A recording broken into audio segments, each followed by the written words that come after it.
आज हम all India migrant campus coordination committee जो कश्मीरी विस्थापित लोगों की कैंपस में रहने वाले लोगों की बेसिक ऑर्गेनाइजेशन है, पार्टी है, जो 1990 से इस कमेटी के लिए काम कर रही है। हम इनके ब्याह पर तमाम मीडिया वालों को जिन्होंने वक्तन फ़वक्तन हमारी कौम की बात की, हमारे समाज की, देश और जम्मू कश्मीर की बात की है, हम आपके बहुत आभारी हैं। और 22 जनवरी को हमारे प्रधानमंत्री जी रामलीला का जो उद्घाटन करने जा रहे हैं राम जन्मभूमि में, हम आपको उसकी बहुत बहुत बधाई देते हैं, शुभकामनाएं देते हैं देश के लोगों को। अपनी कम्युनिटी की ओर से हम आग्रह करना चाहते हैं कि सब लोगों को जाना चाहिए, रामलला के दर्शन करने चाहिए। हम आपके एक बार फिर थैंक्स करते हैं, शुक्रिया करते हैं, क्योंकि थोड़ा लेट भी हो गया, इसके लिए मैं आपसे माजरत खा हूँ। आज जो हमारे इशू है कश्मीरी विस्थापित कम्युनिटी के लिए, ये आपको भी पता है, भारत सरकार को पता है, हमको भी पता है। 33 साल से 34 साल से हम अपने देश में रिफ्यूजी की ज़िंदगी गुजार रहे हैं, लेकिन जो बेसिक प्रॉब्लम्स थी जो तब पैदा हुई जब हम कश्मीर से विस्थापित हो गए, आज तक अगर ग्राउंड लेवल में देखा जाएगा उनकी कई सोल्यूशन अभी तक नहीं निकला है, जो दूर दूर से दिख रहा है।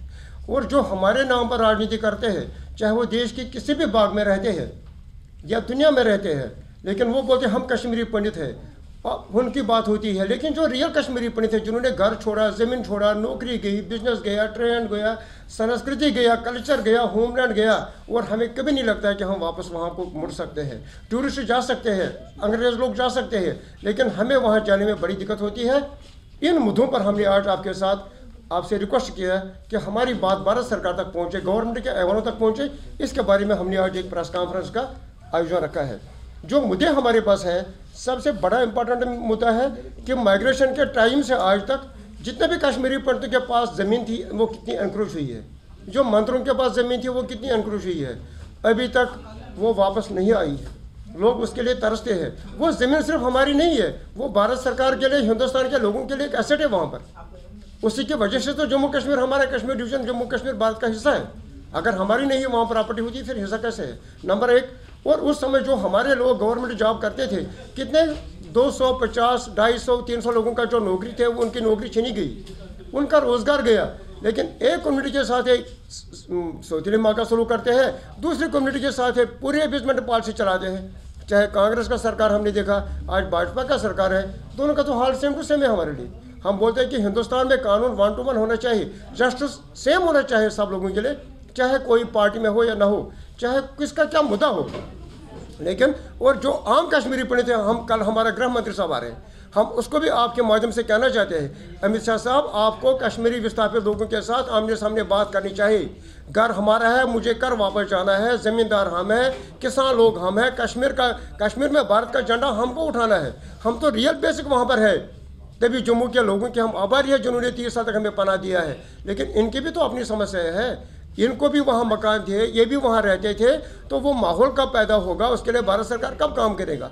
हमारा भारत सरकार किसके देश को फाइनेंस नहीं करता है, लेकिन हमारी बेहबूदी के लिए, हमारी वापसी के लिए जो हमारे मसले हैं, हमारे मकान कब जलाए गए 90 में, आज तक उनके पैसे हमें वापस नहीं मिले हैं। और माइनॉरिटी कमीशन के लिए हमने 1000 बार नहीं हुआ है। हमने बोला कि हमारे लिए स्पेशल अलग से बजट हो, जिसमें PM पैकेज का तनख्वाह हो, पेंशन का तनख्वाह हो, जिसमें रिलीफ का बजट हो, जिसमें हमारी डेवलपमेंट का बजट हो, लेकिन आज तक वो नहीं हुआ है। और भारत सरकार की जो ये चलती है हमारी डेवलपमेंट वर्कर्स, चाहे उसमें MG नरेगा हो, बैक टू विलेज हो, BDC का फंड्स हो, DDC का फंड्स हो, चाहे पंचायत का फंड्स हो, सोशल वेलफेयर हो, डिसेबिलिटी हो, वुमेन पेंशन हो, विडो पेंशन हो, और किसान नीति योजना हो, उनमें से मुझे बताओ आज तक कश्मीरी पंडितों को एक भी स्कीम हुई नहीं हुई?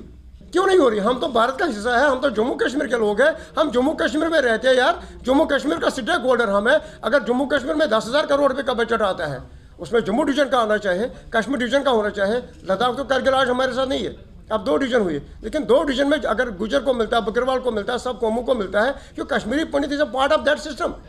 तो हमारी किसान निधि योजना में 2,000 रुपये, 6,000 रुपये साल को क्यों नहीं मिलते? At the rate of 2,000 quarterly, मतलब 4 महीने के बाद 2,000 प्रधानमंत्री उनके खाते में बेचता है। तो हम तो जिम्मेदार थे ना वहाँ पर। और हमारी आज मंत्रों की हालत कश्मीर में क्या है? तो मंत्रों की ज़मीन किसने खाई, किसके पास वो एंक्रोचमेंट लैंड है? चाहे उसमें अगर हमारी कम्युनिटी के लोग इन्वॉल्व हुए या दूसरे कम्युनिटी के लोग, उनके तो NI जांच होनी चाहिए। वो कब होगी फिर? 33 साल हो गए यार, 33 साल, 34 ईयर्स कम टाइम नहीं होता एक कौम को उजड़ने में। और हमारी जो हमारे एक छोटी सी काम हमने बोला इनको बोरवेल लगाने, हमारे पानी की समस्या होती है, नहीं आज तक हो रहा है। पेंशन हमारे पास जो हमारी लेडीज़ है ओवर एजड है उनको नहीं होता है। हमने बोला जिन लोगों को रोज़गार नहीं मिला, जॉब नहीं मिले, ठीक है, अगर 6,000 लोग पीएम पैकेज में मिले, 70,000 फैमिली हमारी है, तो बाकी फैमिलीज क्या करेंगे? उनको भी तो खाने के लिए कुछ ना कुछ रोटी चाहिए ना। They are part and parcel of system. और ये बोलते हैं कि 2 सीटें हम कश्मीरी पंडित को, सबसे अहम मुद्दा ये बोलते हैं कि भारत सरकार बोलते हैं कि 2 सीटें हम कश्मीरी पंडित को रिजर्व देंगे। ठीक है, हमने 5 मांगा था। हमारी पूरी टीम गई थी उस समय इलेक्शन कमीशन से बात करने के लिए। हमने अपनी मेमोरेंडम दिया था on behalf of Kashmiri pandits. उन्होंने बोला, अमित शाह ने ऐलान किया पार्लियामेंट में, आपने देखा, आपको भी पता, आपने चलाया, आपके चलो नहीं चलाया कि 2 सीटें, मगर ये बोलते कि 2 सीटें हम नॉमिनेट करेंगे। जब जम्मू कश्मीर में इलेक्शन हो जाएंगे, जब सरकार बनेगी, सरकार में जो उस समय LG साहब होगा, LG साहब नाम पड़ेगा, A and B को हमने नॉमिनेट किया है, they will represent Kashmiri pandits in the assembly. ये सिस्टम सही नहीं है, ये 2 सीटें का सिस्टम गलत है। 2 बंदों के लिए नॉमिनेशन रिजर्व नहीं होने चाहिए, 2 सीटें शुड बी रिजर्व। अगर 46 से 47 सीटें असेंबली की है कश्मीर वादी में, उनमें से 2 सीटें रिजर्व रखो कश्मीरी पंडितों के लिए। फॉर एग्जांपल हब किधर रखो, शोपियां रखो, कुपवारा रखो, कुलगांव में रखो, कोई भी 2 सीटें रखो जहां से डायरेक्ट इलेक्शन हो, और उसमें कांग्रेस वाले, बीजेपी वाले, पैंथर पार्टी, MC, PDP जो भी पार्टी है वो कश्मीरी पंडित को ही मैंडेट दे। अगर किसी को मैंडेट नहीं देगा वो इंडिपेंडेंट इलेक्शन लड़ेगा, और जिसको वहाँ के लोकल लोग, जिसको माइग्रेंट लोग वोट देंगे, one who will get the maximum votes, he will be the elected MLA। और उस पर लोग भी काम करेंगे, लोगों का हक भी उस पर होगा। जो आप नॉमिनेट करेंगे ना, ये ऊपर से नाम करेंगे, हमें उसको जानते नहीं जानते हैं, वो हमारा काम कभी नहीं करेगा। वो बोलते आपने हमें थोड़ी बनाया। तो जो अभी भी तो 2 है, उन्होंने कौन सा काम हमें किया सारे समाज को पता है। उससे पहले भी तो 2 थे, लेकिन उन्होंने भी नहीं किया। ये एक्सपेरिमेंट हमने देखी है, ये एक्सपेरिमेंट फेल हुआ है। हम चाहते हैं कि हम प्राइम मिनिस्टर को भी लिखेंगे, हम इलेक्शन कमीशन ऑफ इंडिया को भी लिखेंगे कि एनक्रोचमेंट ऑफ लैंड और मंदिरों की जो टेम्पल लैंड जो हड़प हुई है, और हमारे मंदिरों पर जो कमेटियाँ बनी है, उन पर दूसरे लोग कुछ अस्पताल बनाते हैं, कुछ अपने इंस्टीट्यूशन बनाते हैं। क्या ये खालज का घर है किसी का भी मंदिर है जिसको बेचे पैसे खाए? किसको हमने अधिकार दिया मंदिर पर कमेटी चलाने के लिए, वो पैसे खाने के लिए? और ये 2 सीटें ये उसको मिलनी चाहिए जो कश्मीरी बेसिक कश्मीरी पंडित हो, जो 47 से भागा, 70 से भागा, 2000 साल से भागा। आज वो हमारे नाम पर राजनीति करता है, हम उस पर रिजेक्ट करते हैं।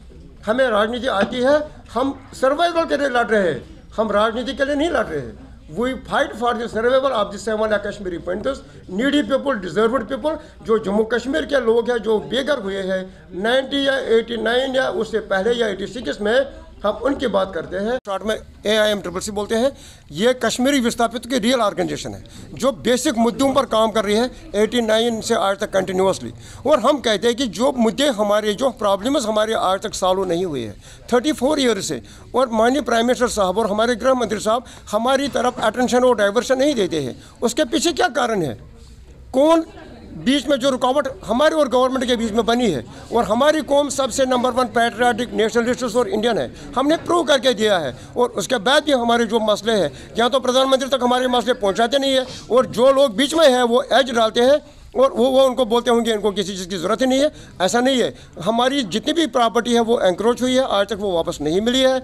और हम रिलीफ बढ़ोतरी की बात हमेशा करते हैं कि 13,000 में सब बोलते हैं रिलीफ खाते हो, तो 13,000 में आज के दुनिया में घर चलाना, 13,000 में तो डॉक्टर के पास 1 दिन का फीस लगता है, और 30 दिन कैसे बंदा चलाएगा? उसका मतलब कि 3,250 रुपये रिलीफ देते हैं एक बंदे को अभी तक ही, 3,250। क्या उसके ऊपर गुजारा हो सकता है? और कुछ लोगों को आज तक रिलीफ भी नहीं कही है, वो भी नहीं है, उनको ना नौकरी है, ना पेंशन है, ना रिलीफ है, वो ऐसे भी दर-बदर है। तो उनकी तरफ भी डाइवर्ट करो।